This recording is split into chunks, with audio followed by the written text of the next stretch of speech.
Tudo bem.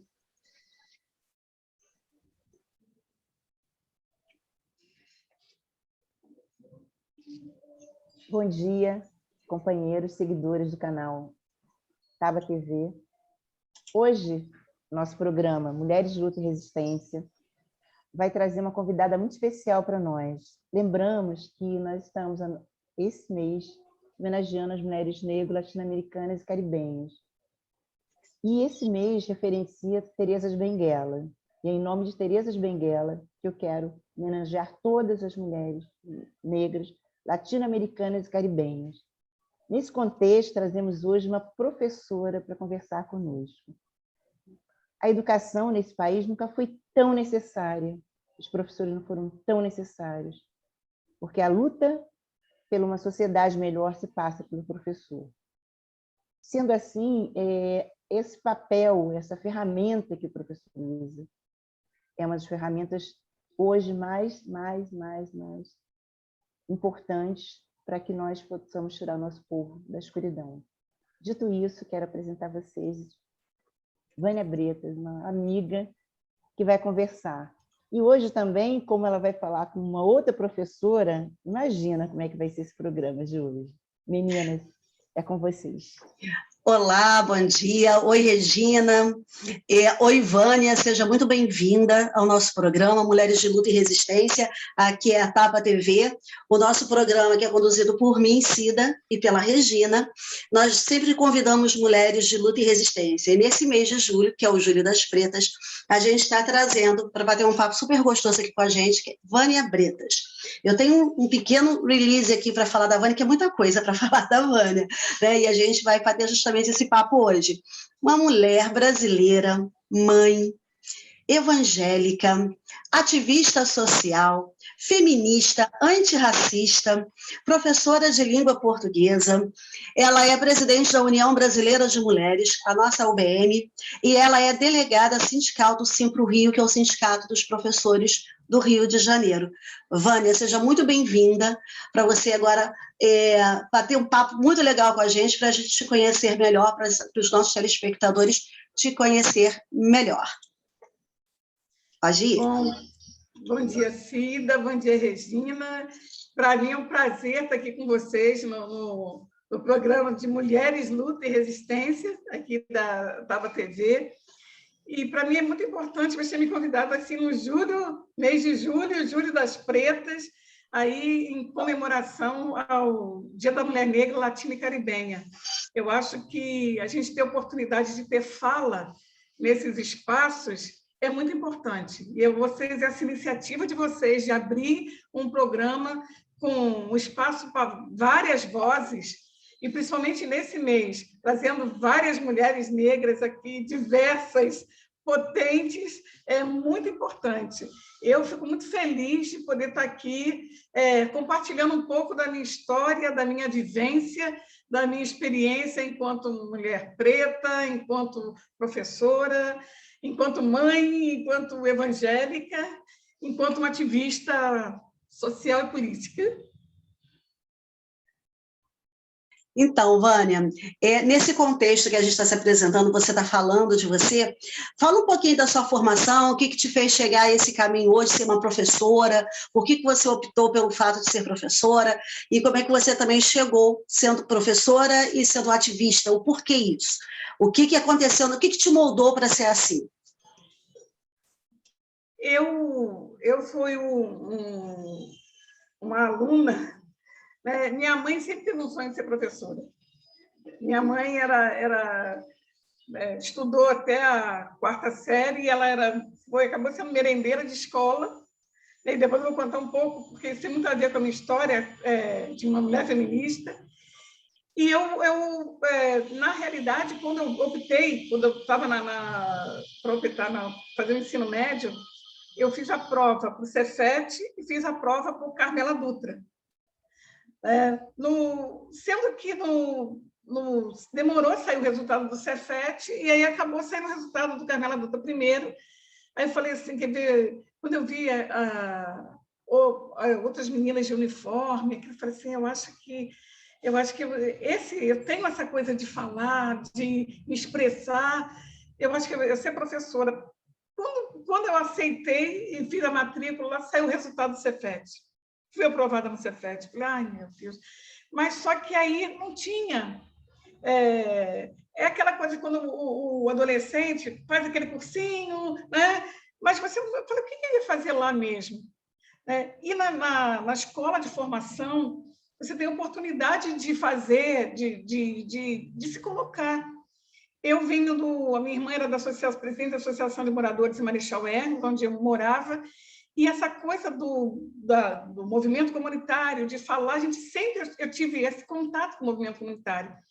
Então, quando eu fui, estava na escola, ali no Carmela Dutra, em Madureira, para mim aquilo ali era muito, muito importante, a possibilidade de ter a oportunidade de formar outras pessoas, de passar informação para outras pessoas, de formar e informar aqueles que não têm acesso, e de uma realidade muito nossa.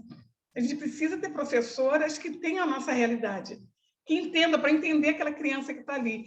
Eu fui uma aluna que, quando eu estava no ensino fundamental, eu estudava na Tijuca, no Colégio Lourenço Filho, ali na Praça Xavier de Brito. Não sei se ainda tem esse colégio ali. Eu fiz ali até a 7ª série. E ali eu era uma aluna que eu era da Casa Escolar. Você sabe o que é ser aluna da Casa Escolar, né? Então, o fato de ser aluna da Casa Escolar era aquele aluno que ali era um colégio que tinha muitos alunos que eram que moravam ali, na Conde Bonfim, era um colégio, apesar de ser um Muita colégio gente do Borel ali, né? Oi? Muita gente até do Borel ali. Mas no meu horário Muito, era não. só muita gente, era um colégio de elite ali. Ainda era? Ali, aquela área ali era um colégio de elite. Era um colégio de elite. Tá. O pessoal do Borel era mais para um outro turno. Tanto aí, a minha turma era uma turma 501. Sabe que essa turma são as primeiras? Sim. Sempre as turmas 1 é que eram as primeiras, os melhores alunos. Na minha turma só tinha 4 alunos da Casa Escolar. Era eu, um outro menino que era, o nome dele, até hoje eu não sei, porque todo mundo já chamava ele de Café, vocês sabem que era negro, né? E tinha mais um outro menino, Edmar, e uma outra menina, Verônica. Só tínhamos nós. Então, toda vez era aquilo assim, o colégio cantava o hino nacional e cantava, fazia aquela fila assim, aí depois falava a importância de contribuir com a Casa Escolar e tudo. Os alunos da Casa Escolar fazem uma fila aqui do lado. Todo mundo sabia que aqueles eram os alunos da Casa Escolar. Casa Escolar, para quem está assistindo e não sabe o que são alunos que vêm de uma situação um pouco mais vulnerável, né, sem condições de... recebiam material, uniforme. Os famosos bolsistas de hoje. Eram bolsistas de hoje. As pessoas sabem que era o aluno da Casa Escolar, que não é bem um bolsista, aqueles alunos que precisavam mesmo receber material. Eu fui aluno de Casa Escolar. Eu fui aluno de Casa Escolar. Você foi? Fui. E a gente vê que a gente passava por uma certa humilhação ali, desnecessária. Porque aí teve um dia que falava, os alunos da Casa Escolar faz a fila, vem para a fila de cá. Aí todo mundo olhava para trás assim, eu também olhei para trás, para dizer, não sou da Casa Escolar. Aí, na hora que subiu a escada, eu entrei na salinha, por que você não veio na hora que todo mundo veio? Aí eu falei assim, porque eu fiquei com vergonha. Falei, coordenadora, por que eu estou falando isso? Quando eu fui para o normal, eu falava para o meu paciente, eu não quero mais ser da Casa Escolar. Eu quero botar aquele sapato de normalista, eu quero ter sapato de couro, eu não quero aquele sapato de plástico que fura o nosso dedo e sai ali. Tudo isso eu não passei. O nosso dedo sai ali, eu não quero mais isso. Aí fui... Era a Melissa, não era a Melissa que a gente usava? Olha, tinha umas Melissa que o pessoal até chamava de Tô na Merda, aqueles sapatos. Voltou aquela Melissa, eu falei, o apelido do sapato era Tô na Merda. Imagina. Mas quando eu fui para o normal, lá, daí que me despertou a necessidade, a vontade de ficar ali. Porque eu não queria ser da Casa Escolar. Quando eu cheguei lá, só eu que não era da Casa Escolar. Porque todo mundo, a maioria das meninas ali eram da Casa Escolar. E ali não tinha essa coisa de humilhação, porque todo mundo era. Porque o público ali de Madureira, as meninas, então E eu não era, porque falei assim, agora também não vou querer ser aqui, já que meu pai já comprou o sapato, já comprei o uniforme, já comprei o material. Mas aí, ali, eu pude ter... quando eu estava no ensino fundamental, eu convivia muito com outras pessoas que não eram do meu nível social, na escola, né? Tanto é que na minha sala só tinha 4, e as amigas que tinham ali eram muito poucas, porque ninguém queria se misturar muito. Lá em Madureira, eu falei assim, senti a necessidade de falar assim, poxa, ali eu estava na minha turma, né? Aquela era o meu povo. Quando eu saí dali, me formei normalista, falei assim, mas eu não quero ser a tia. Eu quero falar para jovens. Eu quero falar para pessoas jovens, para me poder dar essa direção. Para jovens como eu fui, adolescentes, assim, que entendam o que eu quero passar. E a área que eu justamente queria foi a comunicação, o jornalismo, ou letras. Eu gosto muito de ler. Então, uma literatura, para mim, caiu assim, me vesti ali com a literatura. E eu passei na universidade, fiz UF, mas minha primeira classificação foi para particular, e passei também, foi meu primeiro emprego. Eu entrei na faculdade, entrei no meu primeiro emprego, que foi na Gasterne Joalheiros. Aí eu trabalhava, na época, a gente morava numa escola, dentro da escola, lá em Marechal Hermes, a minha mãe era merendeira, e aliás, nessa época eu não morava dentro da escola, a gente morava numa outra casinha pequena, próxima à escola, e eu pude comprar, falei com o meu primeiro emprego, falei assim, mas a gente vai morar numa casa, vamos sair dessa casa pequena, vou morar numa casa em Bento Ribeiro, uma casa que eu vou pagar o aluguel. Meu salário na Gasterne era o maior da minha casa, ganhava mais do que meu pai. Nessa época, a minha mãe tinha separado do meu pai, por isso que a gente foi morar. Eu deixei de estudar, fiz até a 7ª série na Tijuca, a gente morava num condomínio em Jacarepaguá, uma situação financeira muito boa, que já foi ficando numa queda, não pela situação financeira. Meu irmão estudou no Instituto Lafayette, minha irmã estudava no colégio particular, eu peguei já o início da crise de relacionamento. Não da crise financeira, mas a crise de relacionamento gerou que eu fui parar no colégio. Toda essa situação, eu fui a única que fui da casa escolar em casa. Entendi. E num processo que a minha mãe estava separando do meu pai, e ela mudou para Marechal Hermes, a gente saiu de um condomínio onde tinha todo mundo. Meu pai tinha 3 carros, meu pai músico, ele era funcionário da Secretaria de Cultura, Municipal de Cultura, e era envolvido, meu pai era envolvido com tudo. E quando a gente vim com a minha mãe para Marechal, a gente foi morar numa meia água, você sabe o que é meia água, uma casinha pequena, né? E ali foi quando foi a minha opção, né? Entre o Cefet, eu já estava de uma outra realidade com a minha mãe. Minha mãe falava assim, olha, se vocês quiserem ficar com seu pai, vocês podem ficar. Meu irmão ficou, eu e minha irmã fomos morar com a minha mãe. E ali despertou ao mesmo tempo essa coisa da gente sentir o que é uma realidade enquanto mulheres pobres e pretas, mas também o espírito feminista da minha mãe, de coragem de sair de um condomínio, simplesmente porque ela queria trabalhar. Ela queria trabalhar, cansou de 23 anos de casada, ela cansou de ser aquela mulher que ficava ali só passando a roupa para o meu pai e tocar nos bailes e sair. O passeio dela era somente para a casa da minha avó, ou para a casa das 2 avós, né? E quando ela falou assim, eu quero trabalhar, meu pai, não, mulher minha não trabalha. Que depois a gente vai ver mais adiante, quando a gente falar um pouco dessa questão de feminismo, né? Ele falou, mulher minha não trabalha. Ela falou assim, não, mas eu quero trabalhar. Ele falou, amor, trabalhar onde? Eu falei, vou trabalhar numa escola, com merendeira. Ele falou assim, não, nem pensar. Mulher minha trabalhar com merendeira de escola?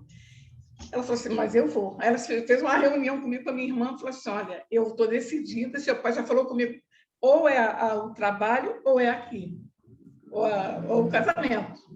E eu escolhi meu trabalho. Eu cansei, vocês já estão grandes, eu tinha 15 anos, e minha irmã 18.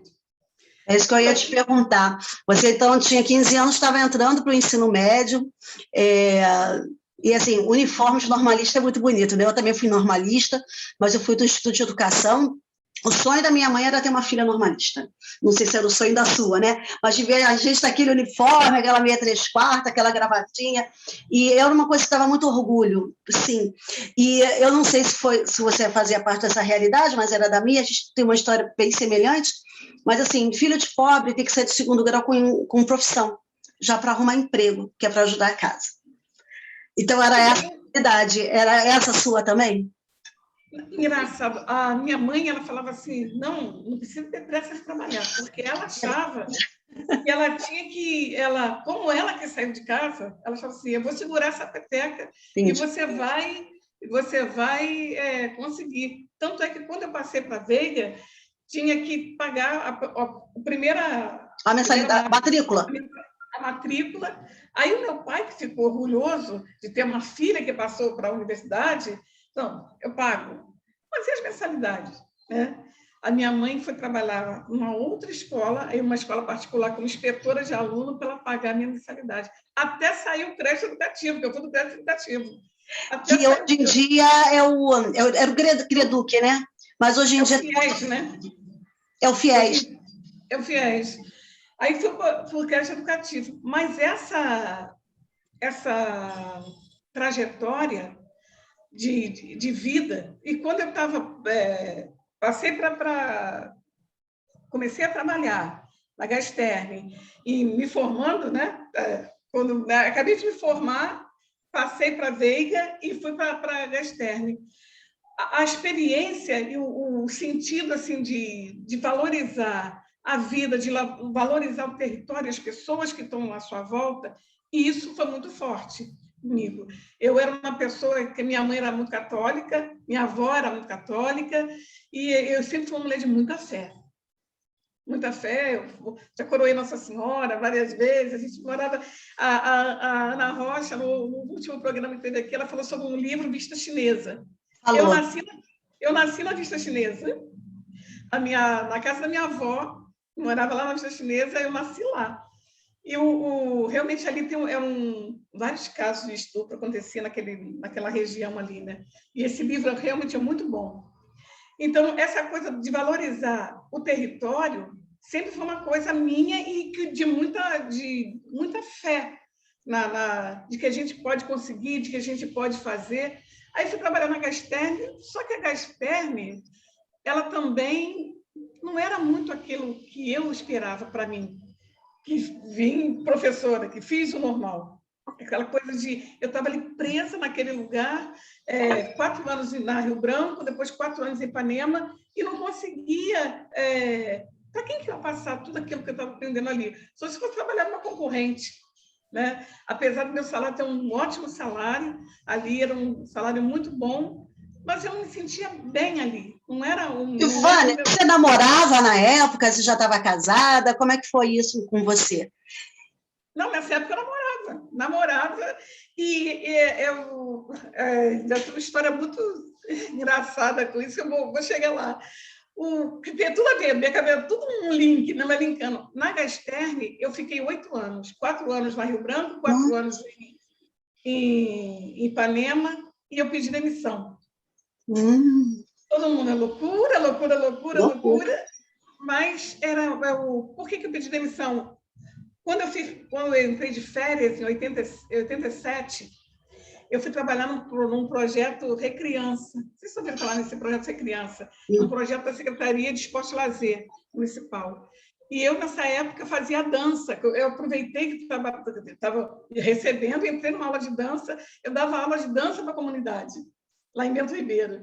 Então, eu não queria deixar de dar aula de dança ali, eu já estava gostando daquela coisa. Quando eu voltei para a Gastern, eu falei assim, não tem nada a ver comigo isso aqui, eu queria continuar. Aí eu pedi demissão, eu demorei mais tempo para sair do que para entrar, porque eu passei por 2 entrevistas para entrar, passei por 5 para sair.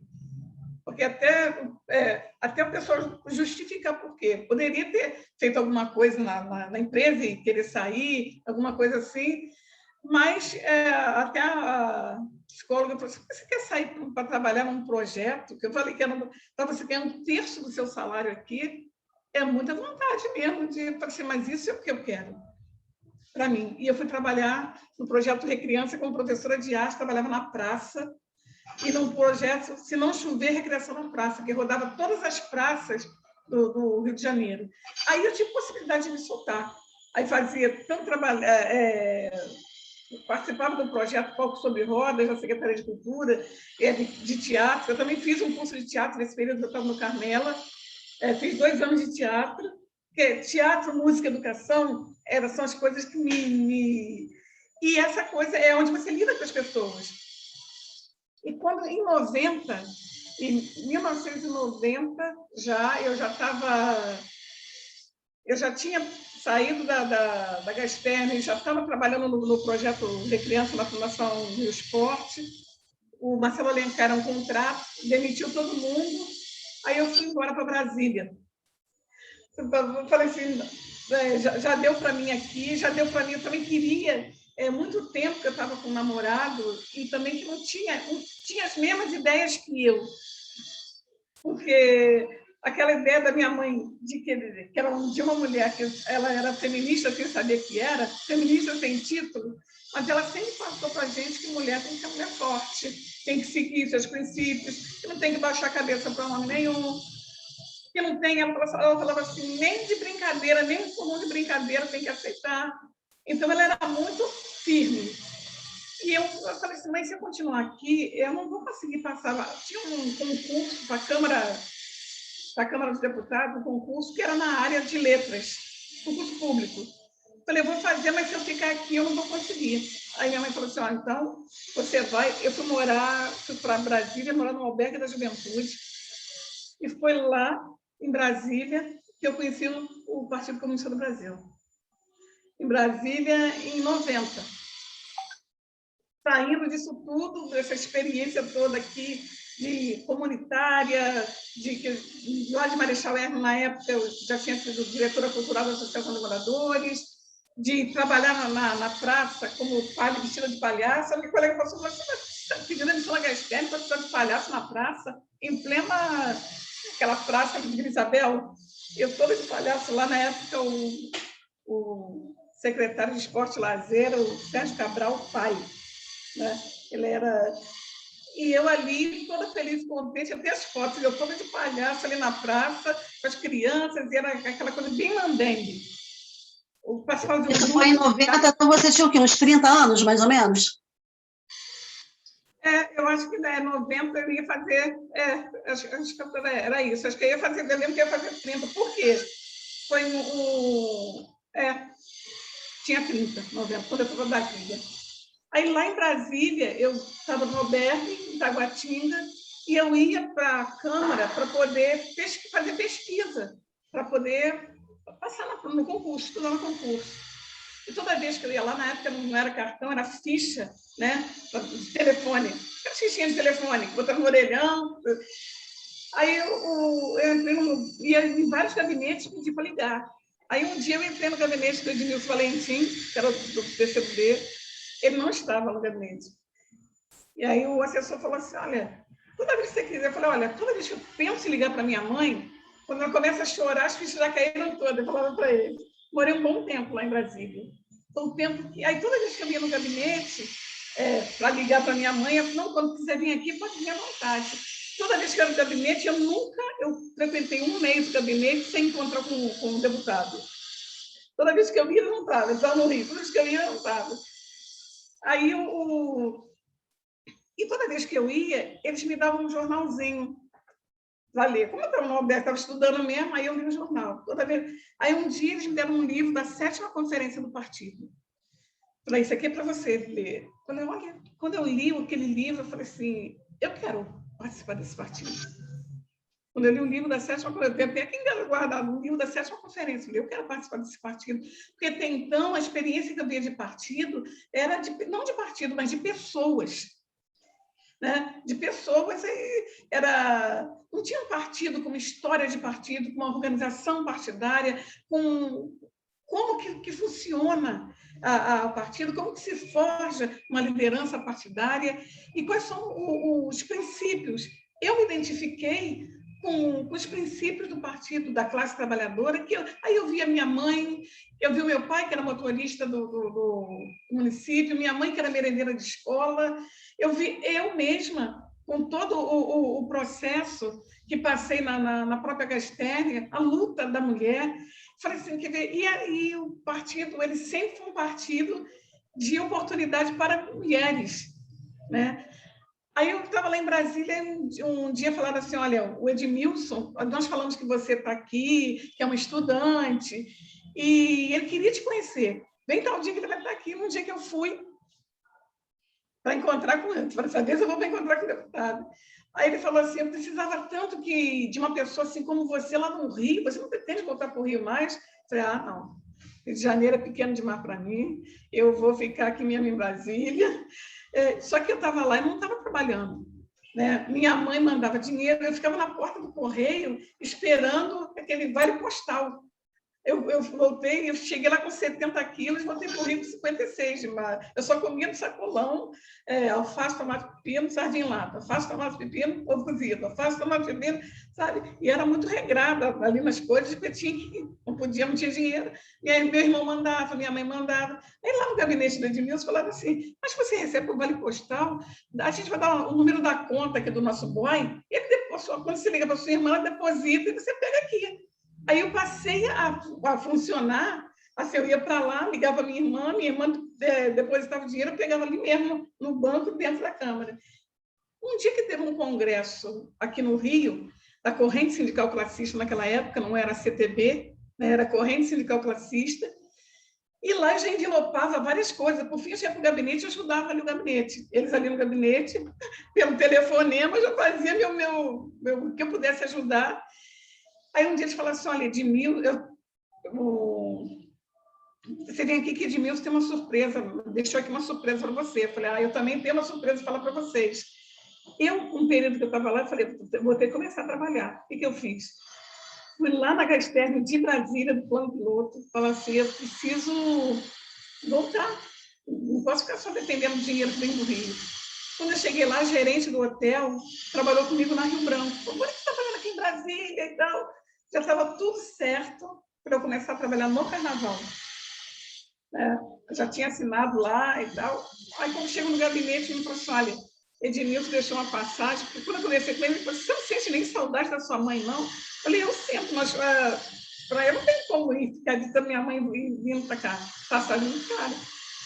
Aí ele falou assim, olha, Edmilson deixou uma passagem aqui para você ir para sua mãe no Carnaval, de ida e volta de avião. Meu Deus. Digo, não vou. Falei, vou visitar minha mãe. Aí deslanchei tudo na Gasternia, já ia começar a trabalhar na Gasternia em Brasília, que para mim seria voltar 100 anos atrás, se eu fosse fazer isso. Vim aqui visitar minha mãe do encontro aqui. Quando cheguei no Rio, Edmilson, vamos para conhecer a sede do partido aqui no Rio e tal. A presidente na época era Maria Dolores, sempre foi uma mulher, viu? Era Maria Dolores, que era a presidente do partido, e ia ter um congresso da Corrente Sindical Classista, que era um congresso que envelopava tanto lá em Brasília, que ia ser lá no Fundão. Aí me chamaram para participar de uma comissão lá, inclusive a primeira pessoa que eu conheci, assim, que Edmilson me entregou, ajuda, orienta ela aí, né, na coisa do congresso, foi o Walter da FETEC, Secheto. Foi o Walter amigo de anos, né? Aí, quando eu cheguei lá no congresso, eu não conhecia ninguém, só o Walter que me guiado ali. Ele falou, daqui a pouco vai chegar o pessoal aí e tal. E chegou o Paulo Bretas no congresso, que era da comissão de alojamento, eu era da comissão de alimentação junto com o Walter. À noite lá, acabou eu conhecendo o Paulo Bretas lá, a gente começou a namorar, ali, né, naquela noite de festa do congresso. Eu tinha que voltar depois para Brasília, voltei para Brasília, mas voltei com um namorado no Rio, né? Então a gente se falava a gente mandava telegrama, se falava por telegrama, que não tinha celular, era bip naquela época, né? Não tinha bip. E aí foi quando eu digo assim para minhas amigas assim, que eu tenho história, o PCdoB faz parte da minha história, faz, né? Aí eu conheci o Paulo no Congresso, isso foi em 90, em 92, o Paulo estava se formando na UF, como psicólogo, passou no concurso de Caxias. Eu comecei a trabalhar como professora no Colégio Metalúrgico, e aí a gente casou. Aí eu fiquei organizando, o Paulo era da direção do partido em Niterói, eu era da direção do partido no Rio. Não falaram para mim, não, eu era da direção estadual na época. Até foi em 91, eu entrei para a direção estadual. E era secretária política do Distrital Leopoldina, que é o distrital que ele está reorganizando agora, anos depois. Né? Estou vindo agora reorganizar para... Leopoldina. Distrital Leopoldina. E aí, mas naquela época, 91, foi quando a gente começou a vir para cá como secretária política do Distrital Leopoldina para ajudar aqui. Que também, a minha experiência nesse distrital, aí já entrando um pouco na minha vida política, e vou chegar já na outra parte que vocês querem saber da vida do Evangelho. Quando eu vim, eu já estava casada, na direção... Edmilson tinha pedido se eu podia vir para o Rio para ajudar na campanha dele de 90. Né? Aí eu fui para o Distrital Leopoldina para ajudar. Eu era secretária de legislação e propaganda do Distrital Leopoldina. E, na época, quem era acho que era da comissão de organização do partido era João Carlos, da Tijuca. João Carlos. Ele já era também daquela época, né? Era dali da Tijuca. E ele... Teve um dia que tinha que montar a direção do Distrital Leopoldina. Eu cheguei nova no Distrital Leopoldina e o Distrital Leopoldina só tinha homem, né? E tinha só o Nabor, que era um senhor ali, tinha mais 5 homens que era da direção. Sei que no dia da eleição lá tinha o Nabor e mais 2, tinha eu e uma menina, a Bia, que eu acho que ela era da UJS naquela época. Só tinha eu e Bia e tinha um candidato a secretário político para substituir o Nabor, que era o Gilberto, e o João Carlos falou assim, olha, a direção estadual indica também para vocês avaliarem aqui o nome da Vânia, que eu já era da direção estadual, para ser secretária política aqui. Bom, tinha 3 homens e 2 mulheres. Né? Não tem chance.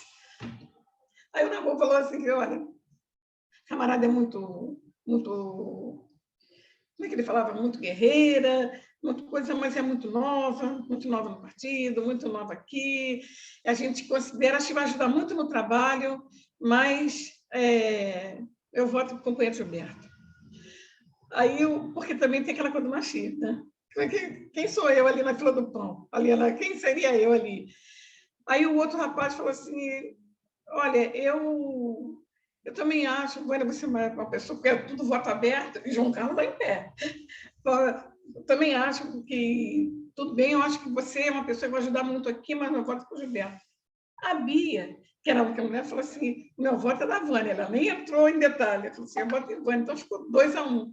O Gilberto ficou sem graça de votar nele mesmo. Né? Aí falou assim, como é aquela coisa... eu vou votar nela, ela vai votar em mim. Eu voto nela, ela vota em mim e está tudo bem. O acordo dos cavaleiros, né? Aí ele falou assim, estava 2-2. Aí ele falou assim, eu acho que a camarada da Vânia é uma camarada muito boa, eu acho que ela vai poder, eu voto nela. Eu falei, que 3-2? Eu falei, Gilberto, vai me desculpar, mas eu vou votar em mim. Eu pensei comigo. Aí eu falei assim, olha, eu até agradeço os votos que eu tive aqui, a indicação de direção estadual, e eu não vou subestimar aqueles que votaram em mim. Eu acho que o trabalho da Secretaria Política é um trabalho que não é um trabalho sozinho, a gente vai trabalhar junto com todos aqui. Eu voto em mim porque eu acho que... E paredão esquisito, né? Eu voto em mim porque eu acho que a gente vai conseguir fazer um bom trabalho. Olha, quando eu falei isso, que clima! Que clima! Irmão. Aí todo mundo... Olha, isso ficou tão grosso, todo mundo ficou sabendo disso. Vânia votou nela mesmo, porque naquela época, esse foi o meu primeiro, eu acho que foi o meu primeiro, assim, dentro do partido, você vê, 91. Você tomar uma atitude dessa, de você votar em você mesma num voto aberto, onde todo mundo já achava que você não era. Mas você tem que ser até empoderada para isso. Parabéns. Olha, você está sem microfone, você quer falar? O meu irmão, que na época trabalhava, era motorista lá da sede do partido. Então, aí um dia ele me ligou, falou, você votou em você mesma? Eu falei, como é que você ficou sabendo disso? Todo mundo sabe, mas todo mundo. Você é muito cara de pau. Meu irmão falou, você que cara de pau, você votou? Mas por que eu não votaria em mim? Aí eu virei para ele e virei para algumas pessoas e falei assim, eu conheço meu taco, entendeu? Eu sei até onde eu posso ir. E como trabalhar sozinha, volta em mim, assumo essa responsabilidade e a gente vai tocar. E olha, e ali no dia foi aquele climão, mas e a sua militância começou efetivamente aí? A minha militância no PCdoB começou como secretária política do Distrito Leopoldina, com toda essa ousadia de votar em mim. Por isso, às vezes, quando eu brinco com as pessoas que... João Carlos, são as pessoas que conhecem a gente, o compromisso que a gente tem com o trabalho e com a gente mesmo, né?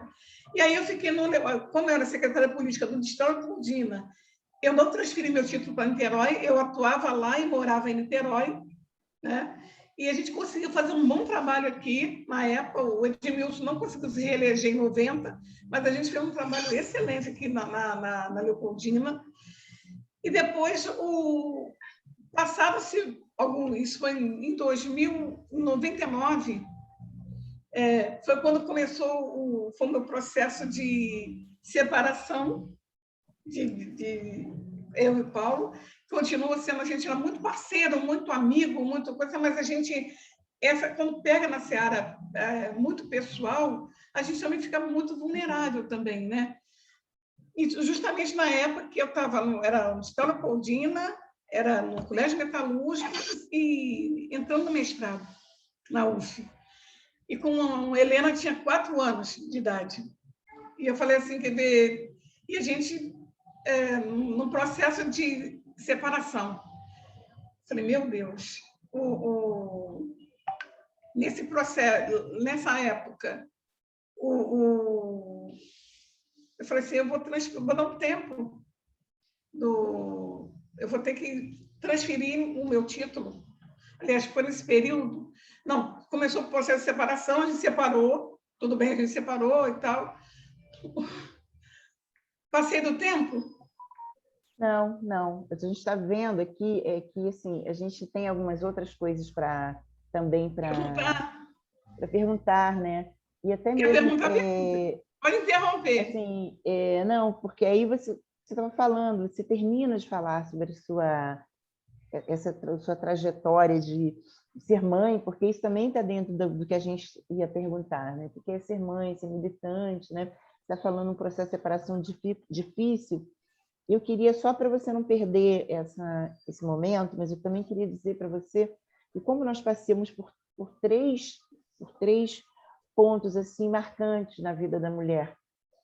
Nós passamos pelo racismo estrutural, que o Silvio de Almeida nos ensina, né, o que é o racismo estrutural, quando você passa a ser a caixa escolar, né, marca muito uma territorialidade do racismo ali, porque ele está fundamentado ali ele demarca, né, quem é pobre, quem é necessitado, né, que está sentado ali naquele colégio, mas que é diferente dos outros, né, uma demarcação bem forte, né?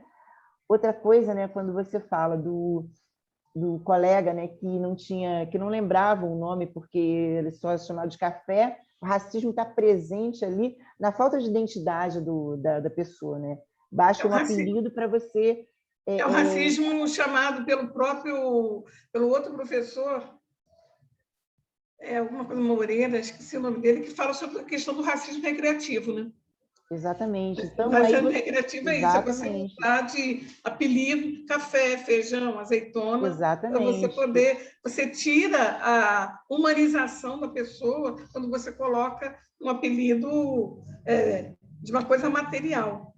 Exatamente. E aí você também passa, Vânia, quando você passou por essa estrutura do racismo estrutural, né? Viveu isso, venceu, e você fala uma outra coisa também super importante, que é o ativismo praticado na sua casa pela sua mãe. Feminismo.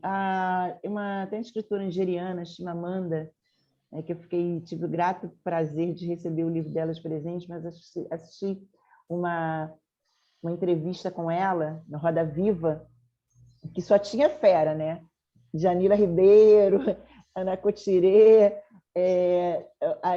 mais 4 mulheres do top do ativismo entrevistando Chimamanda. E ela deu uma explicação sobre o que o ativismo, o feminismo, que não é necessariamente você ir para a rua e colocar uma camisa e levantar uma bandeira, né? E aí, quando você fala da sua mãe, que naquele tempo já praticava esse feminismo em casa, né? A partir do momento que ela se separa, que ela assume o papel dela de mulher e mãe, né? Não necessariamente ser casada, ela rompe com essa barreira, né? com esse elo, né? que a sociedade impõe, que a mulher tem que estar casada, né? Naquela época, né? Nós temos que colocar isso, jogar isso para uma época bem lá atrás. E é interessante que ela não era vinculada a nenhum partido, não era vinculada a nenhuma doutrinamento, nasceu dela esse feminismo, essa força, né, de não querer ser. Eu não sei o que eu sou, mas eu sei o que eu não quero que as pessoas queiram que eu seja. Né? E a partir desses pensamentos, você vai rompendo, né? E eu acho que é isso que fez você a mulher que você é hoje, e é o que fez a sua filha ser a mulher que é hoje, né? A jovem Helena, que é uma ativista. Nós vamos ter o prazer também de entrevistá-la, né? E aí eu queria muito que você falasse, né, para a gente, né? Eu dei essa interrompida para a gente entrar nesse território mais, né, que a gente vai falar da sua relação com a religião, né? E sua contribuição também para que para dentro da seu conceito, da sua fé, que fala mulher de fé, né? Eu acho que isso é importante, não importa você ser da Igreja Católica, ser evangélica, ser umbandista, ser candomblessista, importante é a nossa fé. É aquilo que a gente traz dentro da gente que vai reproduzir para fora o que a gente pode fazer de bem para a sociedade, né? Então, assim, queria que você falasse um pouquinho, terminasse de falar, né, de quando a Helena nasceu, e aí depois você entrasse nessa área que a gente também quer explorar um pouquinho, que é ser mulher evangélica, que é ser mulher meio evangélica e comunista, né, como eles se rotulam, né, que a nossa é muito mais profundo do que o preconceito que eles colocam quando chamam as pessoas de comunista, né? Então, quando eu me separei, em 99, foi em novembro de 99, quando a gente resolveu, assim... Vânia, só um detalhe, eu me separei no mesmo ano, eu me separei acho que em 99 também. É mesmo? Não, eu saí de casa em 99, me separei anos depois, mas para sair de casa mesmo, para romper com a Não, foi em novembro de 99, foi quando o Paulo saiu de casa. E aí, para mim, naquele período, eu já tinha passado pela FAETEC, eu fiquei um período à disposição na FAETEC. Quando acabou todo o processo daquele governo Garotinho, me devolveram para o Henrique Lage, mas eu era um contrato também, e aí no Henrique Lage eu fui demitido, o colégio metalúrgico acabou, então eu fui demitida no geral, estava literalmente desempregada. E aí você imagina, você desempregada, com uma filha de 4 anos, separada, com uma filha pequena, e você assim, né? E com mestrado. Com mestrado para começar. Eu comecei o mestrado em 2000, janeiro de 2000. E a minha cabeça a mil. Eu falei, não tem um espaço para militância nesse momento. Então, eu resolvi transferir meu título para Niterói. E eu acho que cada passo, cada decisão que eu tomo, eu nunca me arrependo, não, sabe? Até hoje,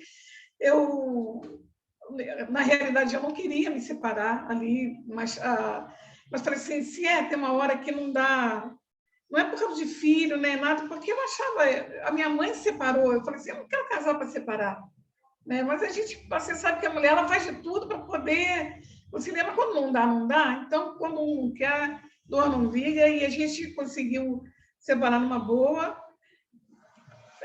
Paulo é um parceirão até hoje, nunca deixou de ir lá ver Helena, nunca deixou de ser o pai presente, apesar de não estar morando lá.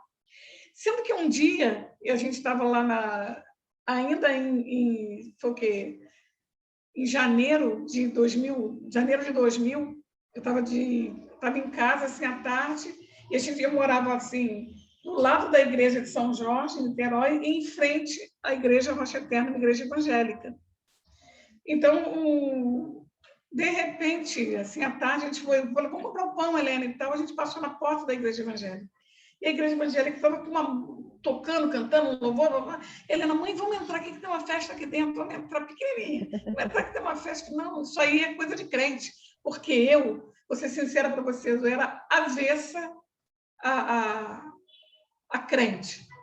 Porque eu andava muito de trem, eu vi que a pessoa falando no trem, pessoa você está falando sozinho, está falando, o estereótipo do crente, então isso cria em nós um pré-conceito. Falei, eu não quero ter sobrancelha grossa, perna cabeluda, nem usar até aqui na cabeça. Falei, eu nunca vou ser crente.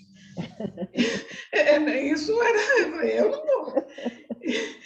E minha mãe também falava, minha mãe era aquela que falava assim, que um dia uma mulher, uma vizinha, ela queria, foi até numa igreja, mas essa pessoa fala muito, que crente fala demais, eu tinha fofoqueiro.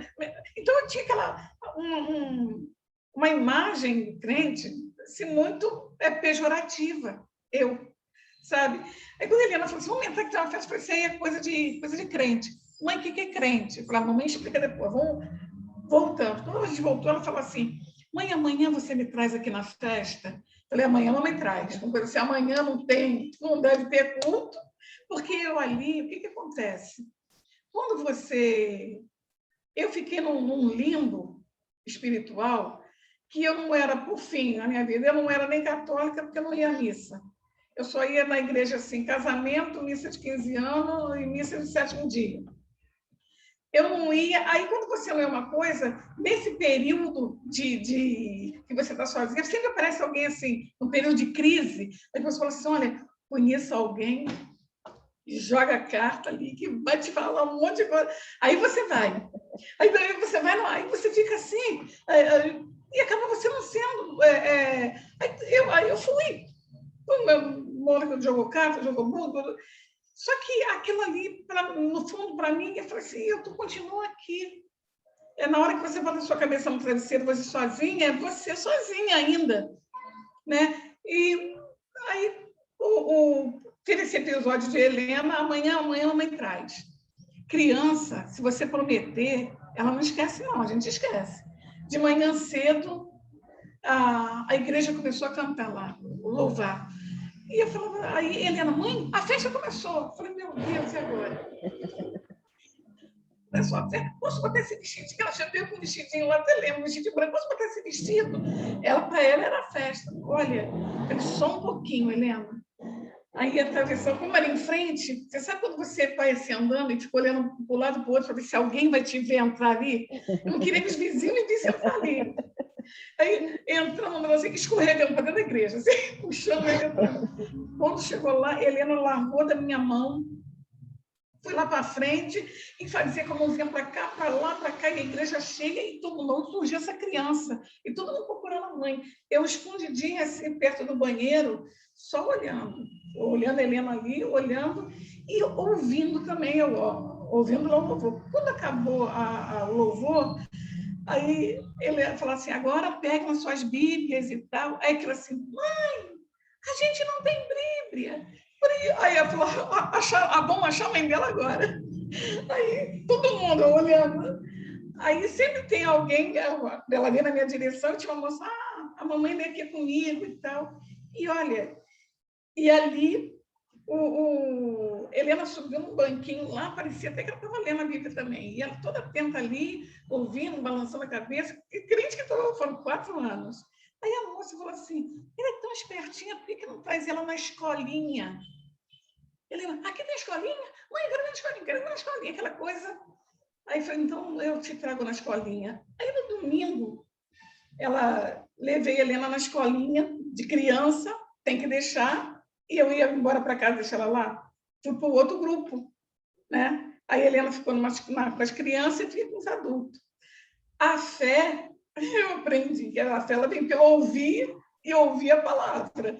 E aí eu levei. No outro dia, ela falou assim, pai, olha o trabalhinho da igreja, que eu aprendi lá no Ministério de Criança. E Paulo, eu não acredito. Paulo é ateu, até hoje.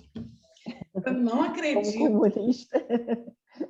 Não acredito que você está levando a Helena para a igreja evangélica. Que isso, Vânia? Eu falei, Paulo, eu fui bem sincera, falei, existe um outro cardápio para a gente oferecer para nossa filha hoje?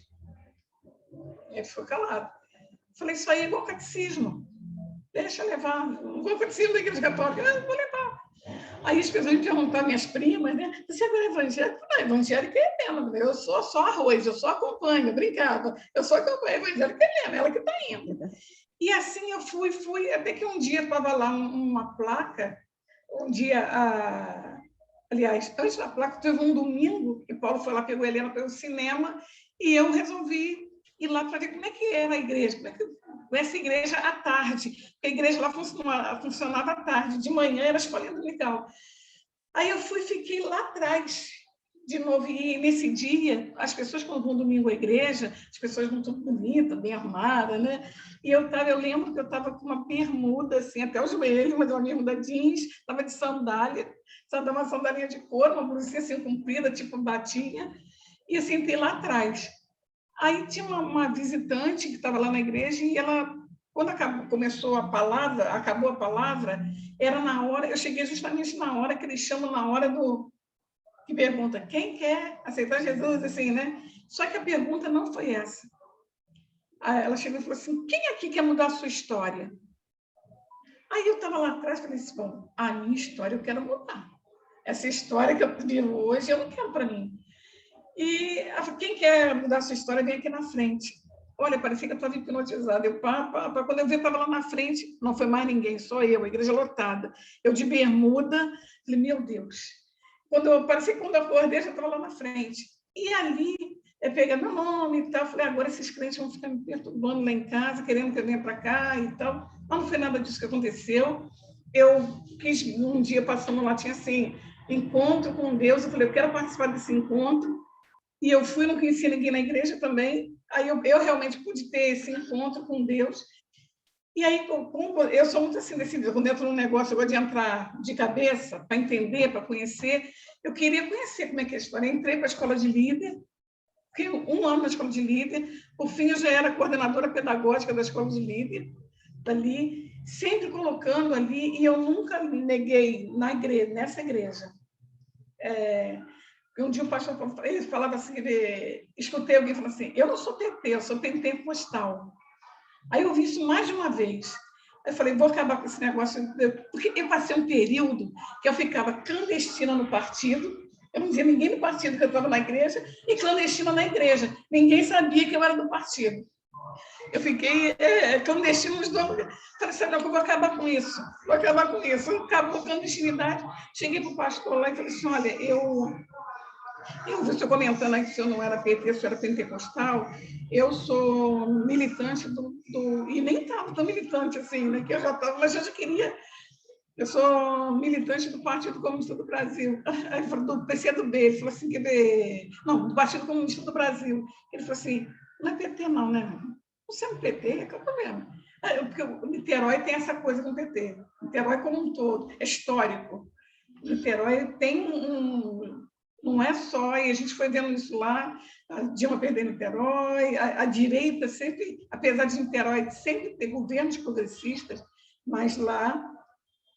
E aí a igreja nunca foi problema para mim, dentro dessa igreja, eu ter uma militância partidária. Teve um dia que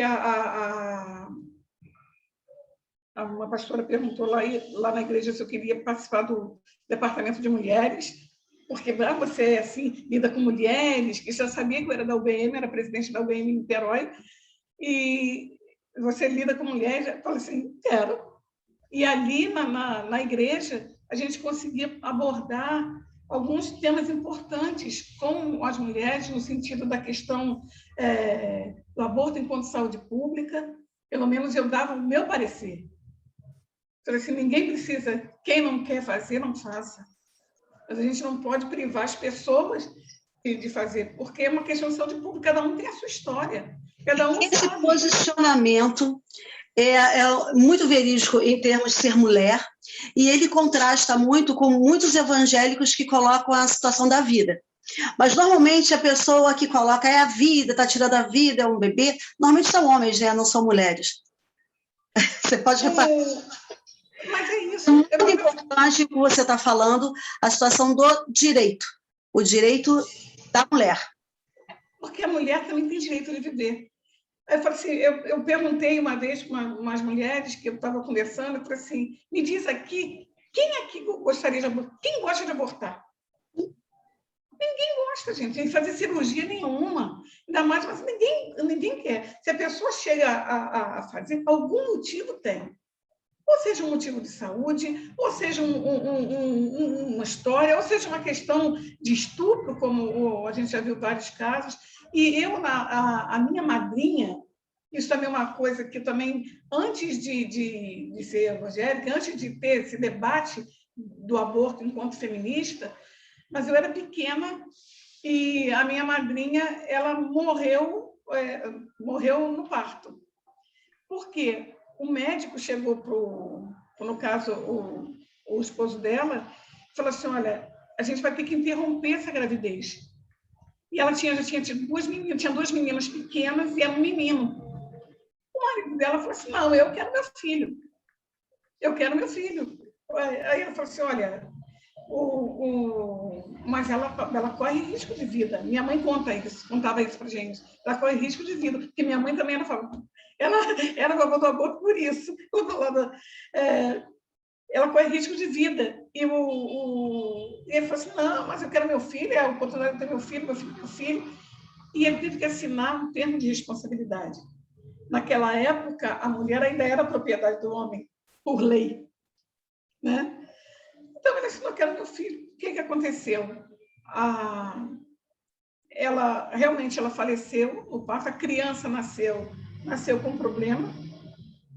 Ela tinha uma filha de 6 e uma de 8, que foram para ser criadas com a avó. O pai não assumiu o menino com problema, ficou com a tia, ele meteu o pé, e as meninas cresceram sem mãe. Então, para você ver como que aí a questão de machismo, a questão de aquela coisa assim, quer ver... E a mulher?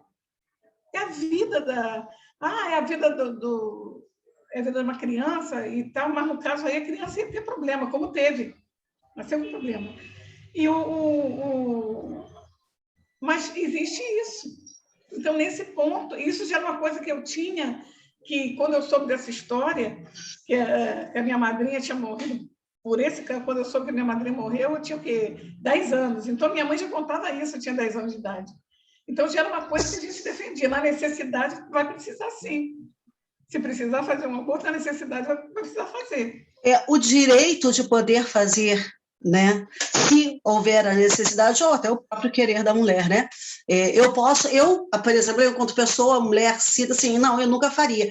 Mas eu tenho que respeitar os direitos de outra mulher querer fazer. E fazer de forma legal, sem ser açougueiro, sem estar em risco de vida. Então, eu acho que isso fez parte da sua posição enquanto mulher e feminista, né? E até você chegar ao ponto de ser presidente de uma grande instituição feminista emancipacionista e que faz parte de toda a sua luta e constituição da Vânia. Não é isso?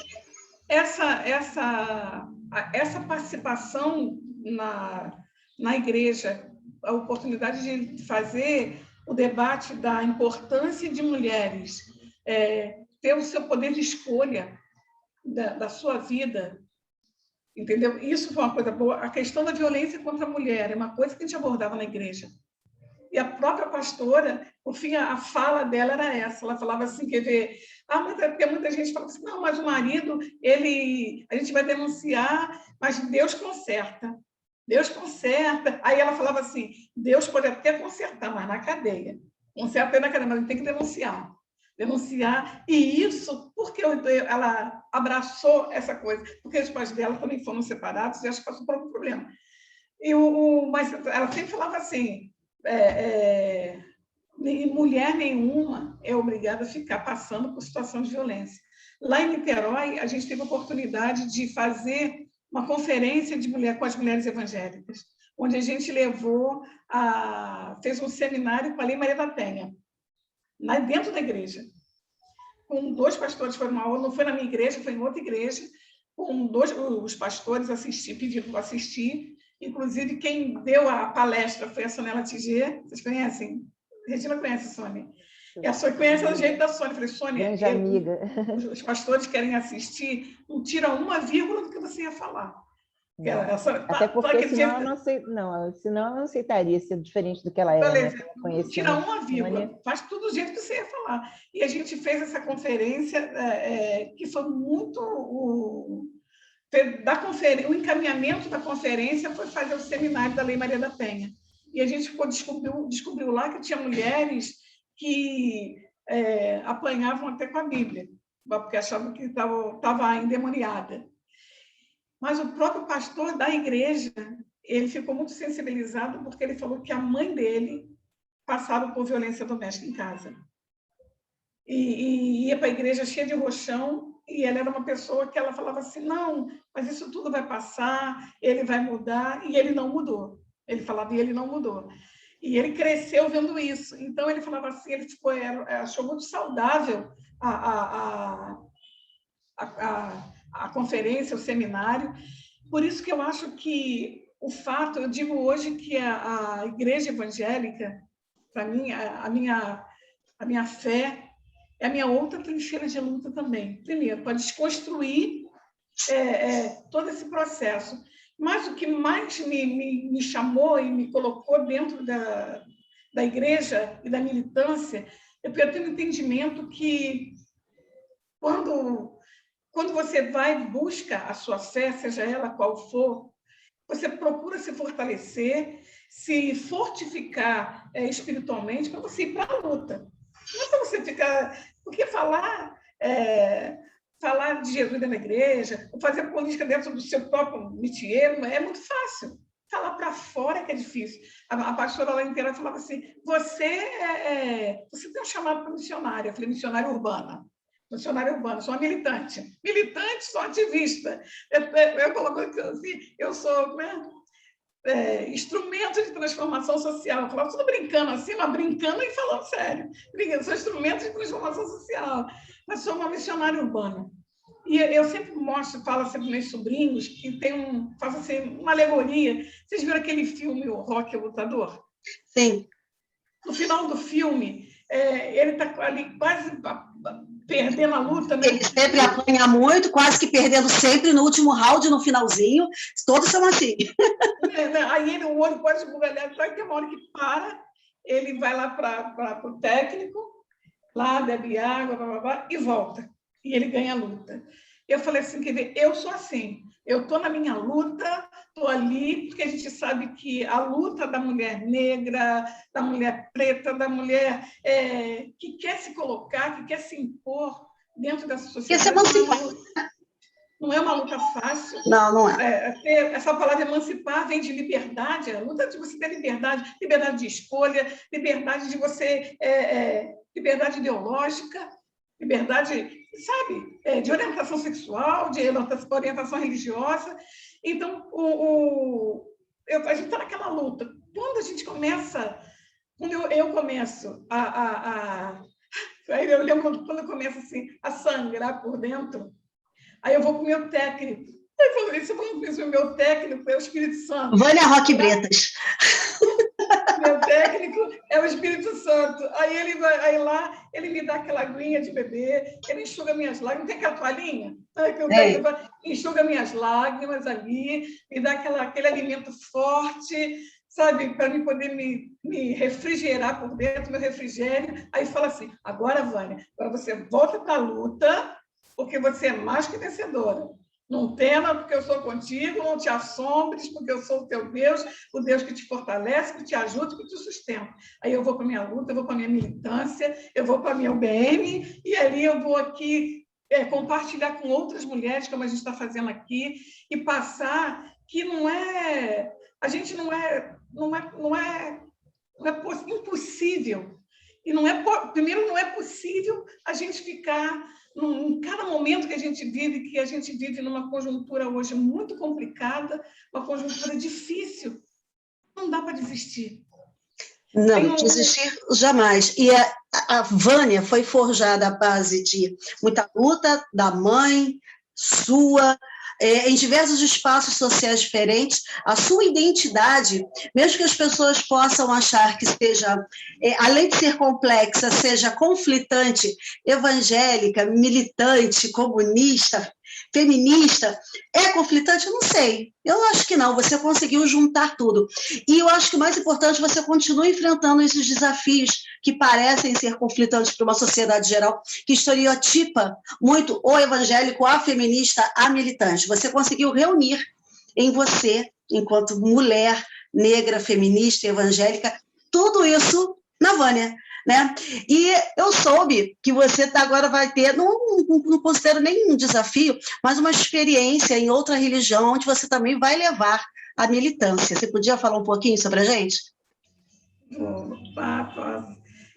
Antes de falar isso, a gente participou na conferência, quando a gente falou que fez uma conferência de evangélicos, lá em Niterói, me chamaram para participar, na mesma época, da Conferência Livre de Mulheres de Matriz Africana. Né? Então, lá, eu fui foi a primeira conferência que me convidaram para participar, enquanto evangélica. Porque lá, mas todo mundo sabia que eu era evangélica, que eu era da UBM, que eu era da UNEDRO, que eu era do Conselho. Então, aí me deram a fala, e eu falei, olha, independente da fé que a gente professa, tem uma coisa que nos une, e é muito forte. É o nosso gênero, é a nossa raça e a nossa classe social. Falei, e essa é isso que nos une aqui. Somos mulheres, somos pretas e somos pobres. Falei assim, Tampou a realidade na cara da sociedade. Falei, é isso que nos une. Então, não adianta, não importa, nós vivemos num país que a gente não pode rasgar essa parte da nossa Constituição que diz que nós somos um Estado laico. A gente tem que respeitar e se unir numa grande frente contra o nosso inimigo maior. O nosso inimigo maior que está aí, eu sempre falo isso com as mulheres evangélicas. A gente tem hoje a gente tem na UBM Niterói a Maria Marta, que era da minha igreja, e era da direção da UBM Niterói. A gente fala aquele que veio para matar, roubar e destruir, que a Bíblia fala, tem uma pessoa aí na presidência que qualquer semelhança é pura coincidência, né? Ele veio para matar, para roubar e para destruir. Então, a gente tem que conversar com as pessoas, levando uma linguagem que as pessoas entendam de acordo com o seu nível de entendimento mesmo. As mulheres evangélicas, elas entendem, porque elas passam por toda essa situação de violência, de opressão de gênero, de opressão de raça. Não tem assim, na igreja também não tem racismo, não tem sim. O socialismo, a gente não vai escapar disso, do machismo, do racismo. Por isso que a gente diz que o racismo é estrutural, porque ele se revela em vários segmentos. Ele está aí, em vários segmentos. É na escola, é no sindicato, é dentro do partido, é fora do partido, é dentro da igreja, é fora da igreja. Ele está aí. E a gente tem que saber, quando a gente vai conversar com as pessoas, independente, e hoje eu já me despi de todo preconceito com as mulheres crentes ou com os crentes, porque eu sei como lidar com eles. Eu sei como lidar como lidar com o reino de Deus, que é a minha fé com Deus direta, e sei como lidar com a igreja de Jesus na Terra, com as pessoas, entendendo que as pessoas são diversas, entendendo que as pessoas são diferentes. São passivos de são passivos de todas as coisas que estão ao nosso redor. Ninguém é perfeito, mas a gente tem que procurar extrair de cada um o seu melhor. Mas ninguém é perfeito, né? Eu fico assim muito feliz da gente poder estar aqui. Eu sei que a gente tem um tempo curto, deixar de vir à noite falando aí, mas a gente poder compartilhar um pouco dessa experiência de vida que outras mulheres que estão aqui, que podem estar ouvindo isso que a gente está conversando aqui, para poder se identificar. Eu, rapidamente, antes de você fazer a próxima pergunta, eu participei de uma live do Instituto Grão, que tinha 3 pessoas, e eu falei ali, eu não falei que eu era evangélica, mas eu fiz a minha fala, eu fui lá representando a UBM, e a menina falou assim, olha, tem uma pergunta aqui, que ela é direcionada para aquela palestrante ali, para a Vânia. Eu falei assim, olha, eu passei por muita violência doméstica, vocês falaram aqui que tem DEAN, que tem CEAN, que tem várias coisas, mas o que pode curar essa ferida que eu tenho aqui dentro de mim? Nossa, isso para mim foi muito forte. E essa pergunta foi direcionada para mim. Eu falei assim, quer ver, eu vou ter que falar que quem curou a minha foi Deus. Falei, olha, eu passei por um processo violento, não foi de agressão física, mas toda separação é um processo de violência, né? E deixa marca. Eu falei, mas quem curou a minha marca, a minha ferida, foi Deus. Eu acho que a gente pode procurar um psicólogo que pode ajudar, alguém que possa ajudar, um amigo que você possa também se relacionar, mas para mim, eu procurei, foi Deus que conseguiu, através da palavra, através do meu entendimento, curar a minha ferida. Hoje eu me considero curada. E a audiência dos hispanos me chamaram até para uma outra live e falaram assim, não, porque você falou aquilo, porque as pessoas se identificam, às vezes, com determinada coisa. E eu estou muito contente de estar aqui com Regina, com Cida, podendo compartilhar um pouco dessa minha vida militante, dessa minha vida, desse meu espírito feminista, e mostrar um pouco dessa mulher que eu sou. Não sou perfeita, mas uma mulher de muita resistência. Eu digo que eu escrevo a história da minha vida com a caneta da resistência, da esperança, da fé, da resiliência e da resistência. É isso, um pouco disso. Vânia, quando nós pensamos nesse programa, foi justamente com essa pegada. O programa anteriormente tinha um outro nome. Aí um dia eu estava fazendo comida, que a gente pensa assim, né? Nós, mulheres, a gente idealiza coisas fazendo comida, colocando roupa na máquina, indo ao mercado, cuidando dos filhos. Nós, mulheres, temos essa capacidade de trabalhar o cérebro também nessas ações. Muitas vezes eu estou fazendo uma coisa doméstica e me vem um pensamento e eu paro correndo para anotar, como eu tive agora algumas ideias que eu vou compartilhar com a Cida mais tarde. Mas é importante dizer o seguinte, o nome pensado foi ver assim, sabe? Veio com uma inspiração. Porque eu falei, se nós somos mulheres de luta e resistência, e todas as mulheres que orbitam em torno de nós, são mulheres que têm essa pegada que tem mulheres que têm uma história de luta e resistência para contar, né? Por que não?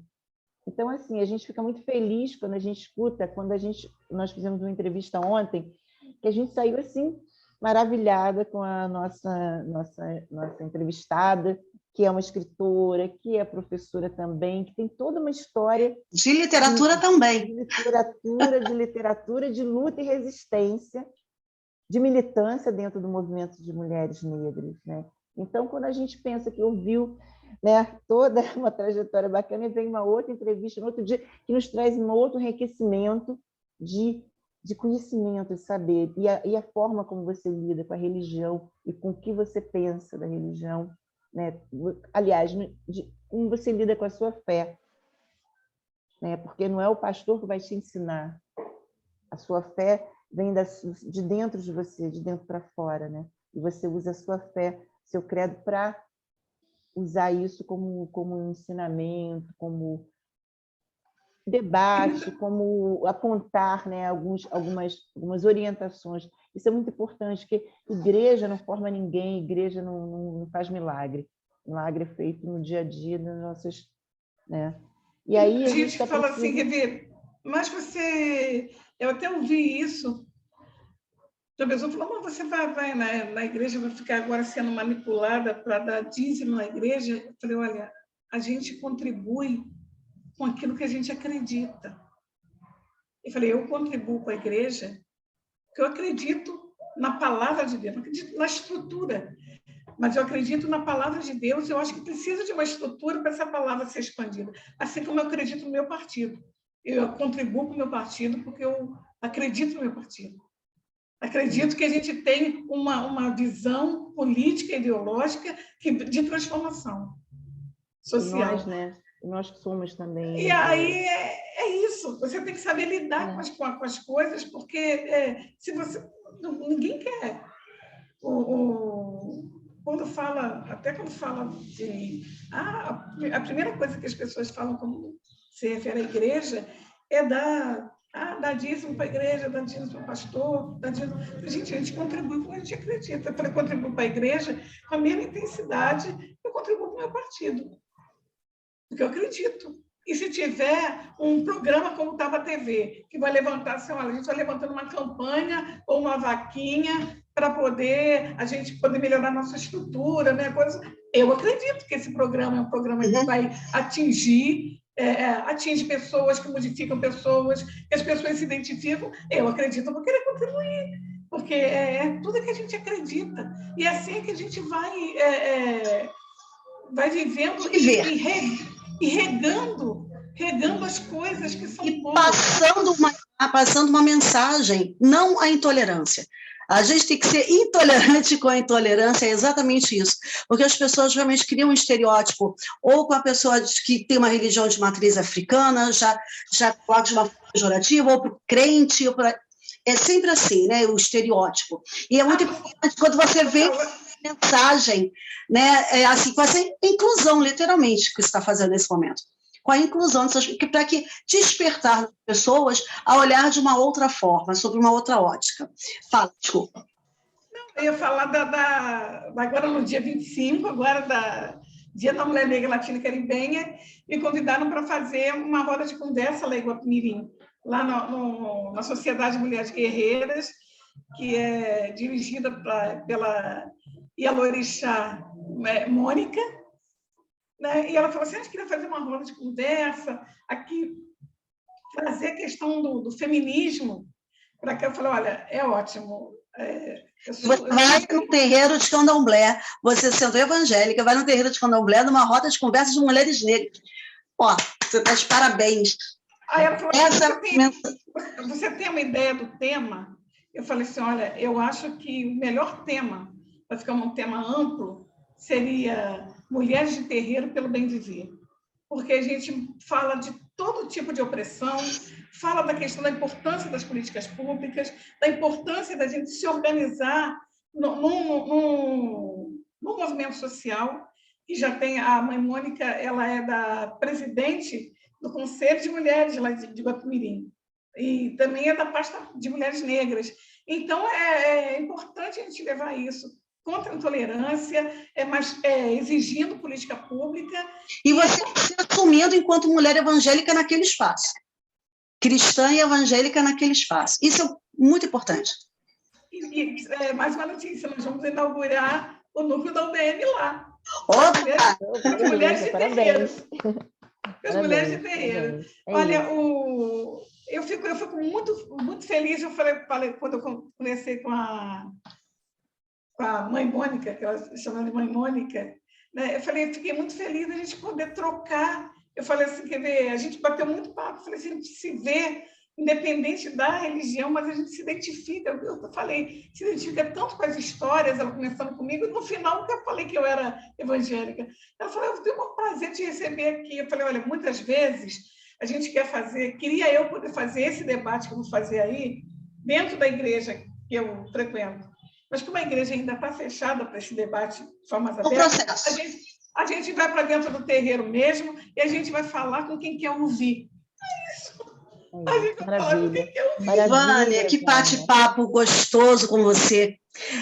A gente está se encaminhando aqui para a parte final do nosso bate-papo de hoje, da nossa entrevista de hoje com a Vânia Bretas, mulher negra, de resistência, de luta e resistência, professora.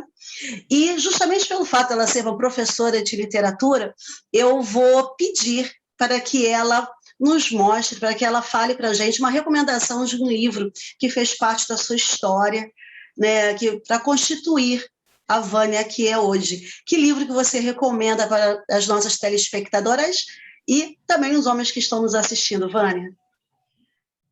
Mulheres, para os homens, para os alunos. Olha, um livro que mudou a minha visão, ou não que mudou, mas que despertou a minha visão de mundo foi O Cortiço. Você vê que é O Cortiço. O Cortiço, a Luísa Azevedo.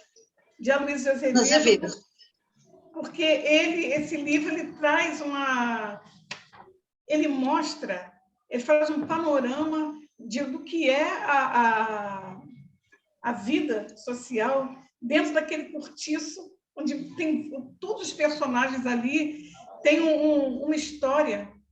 E uma coisa que marcou muito foi a mulher que aparece ali, que é como que não é a protagonista, mas que é a Bertoleza, que é uma mulher negra, escrava, que trabalhava de manhã vendendo angu, à noite vendendo peixe frito, ainda juntava 20 mil réis para poder garantir a sua alforria. Foi trapaceada, foi enganada pelo dono desse cortiço, acabou indo morar com ele falou que ia conseguir a carta de alforria e acabou fazendo dela uma amante. E ela escrava sexual, né? E ela continuou com a vida de escrava. Sem sentir, antes ela dava 20 mil réis para poder garantir a carta de alforria. Agora, ela se sente amante, então tudo que ela passava, que ela continua fazendo, ela continua sendo escrava, sem pagar, ele com todo o domínio de propriedade. E a gente não vê isso. As pessoas entram dentro de um laço de relacionamento que nem sente que está sendo oprimida. Não, é abusivo. É um relacionamento abusivo. E não sente que está sendo abusivo. Então, mostra também esse livro uma menina que era rejeitada pelo pai e pela mãe.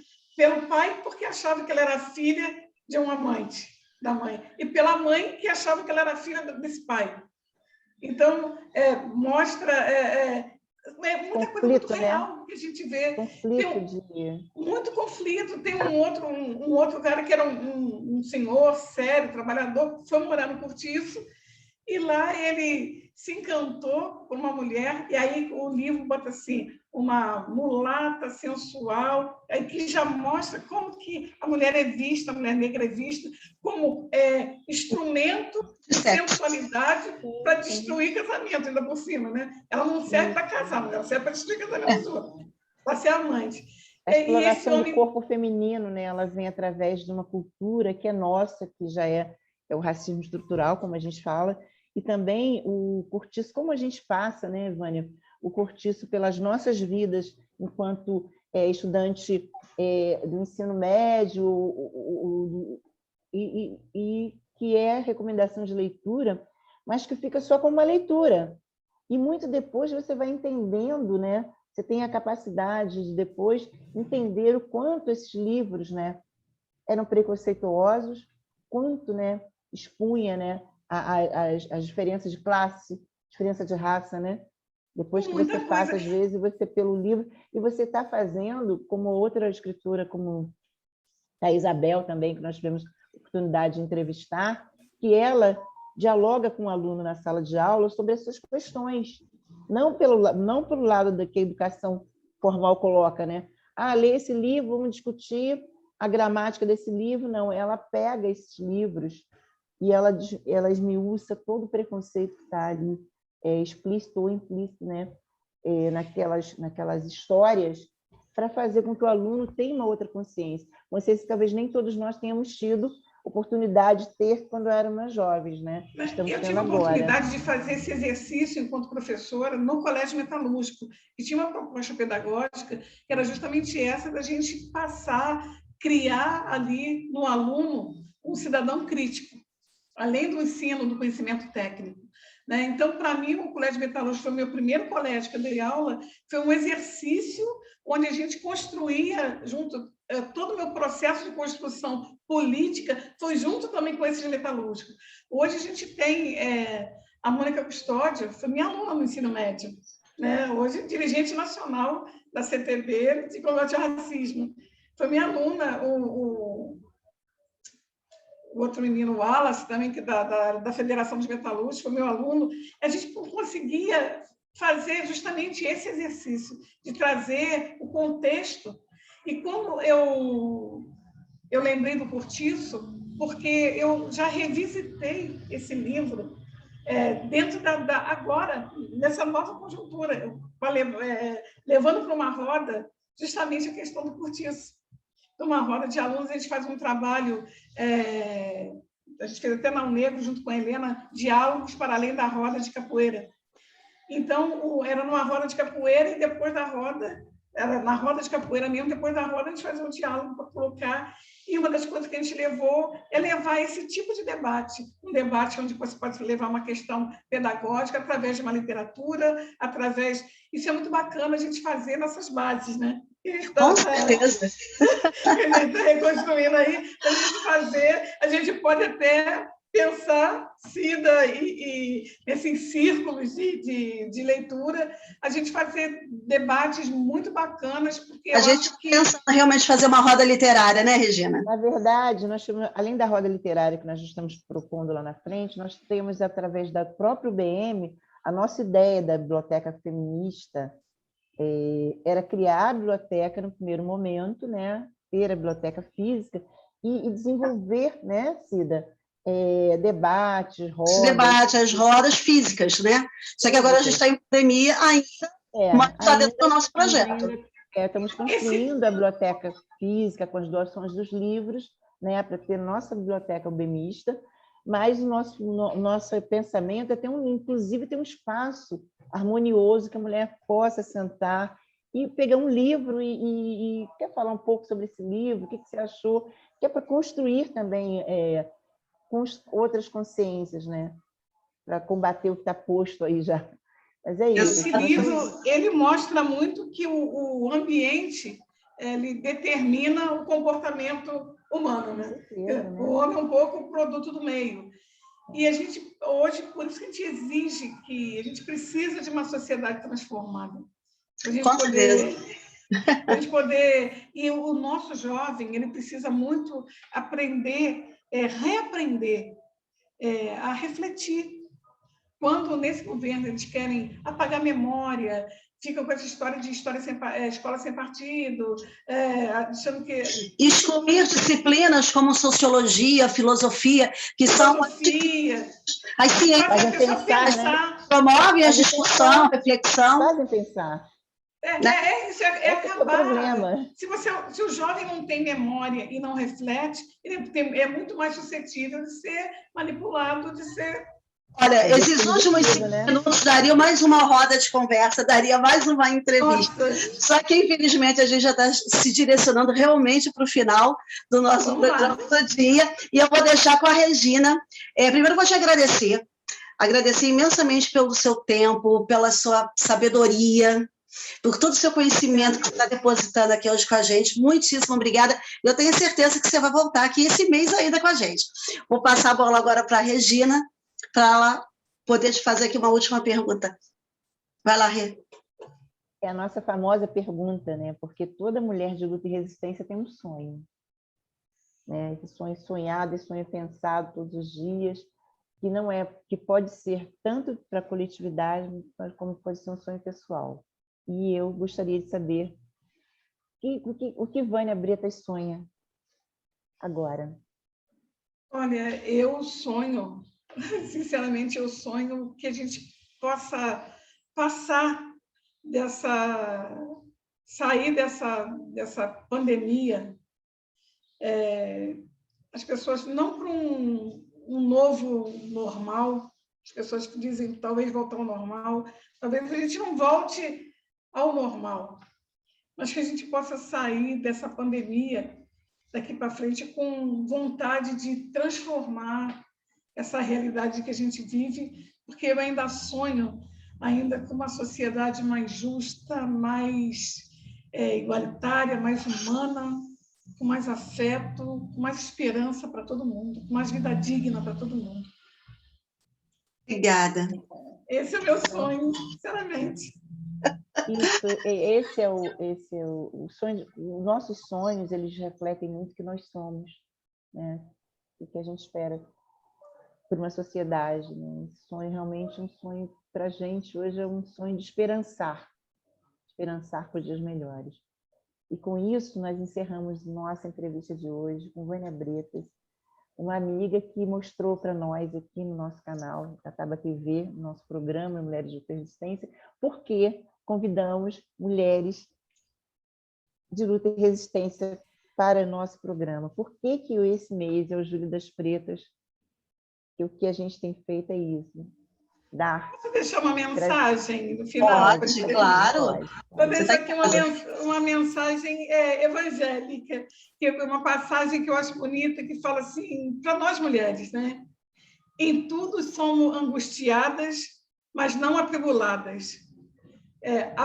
Perseguidas, mas não angustiadas. Abatidas, mas não destruídas. Vamos em frente com força, com luta, com muita resistência para mudar esse sistema que está aí. Isso aí. Para mudar, acabar com esse desgoverno que está aí. Com certeza, Vânia. Obrigada. Boa tarde a todos os seguidores do nosso canal Taba TV. Boa tarde às nossas amigas, nossos companheiros de luta e resistência. O programa Mulheres de Luta e Resistência. Hoje eu tive o prazer de entrevistar a Vânia Bretas. Nos siga nas nossas redes, dê um like no nosso canal e sejam bem-vindos sempre à Taba TV e ao programa Mulheres de Luta e Resistência. Vânia, um beijo para você. Até a próxima. Tchau, pessoal. Até a próxima. Tchau. E amanhã teremos amanhã teremos a nossa deputada enfermeira Rejane, que vai ser nossa entrevistada, vai nos dar a honra de ser nossa entrevistada, que vai trazer o debate sobre a luta dos profissionais de saúde e os hospitais públicos. Onde ela é a guerreira de frente. Opa! Então, tchau. Tchau. Beijo, tchau.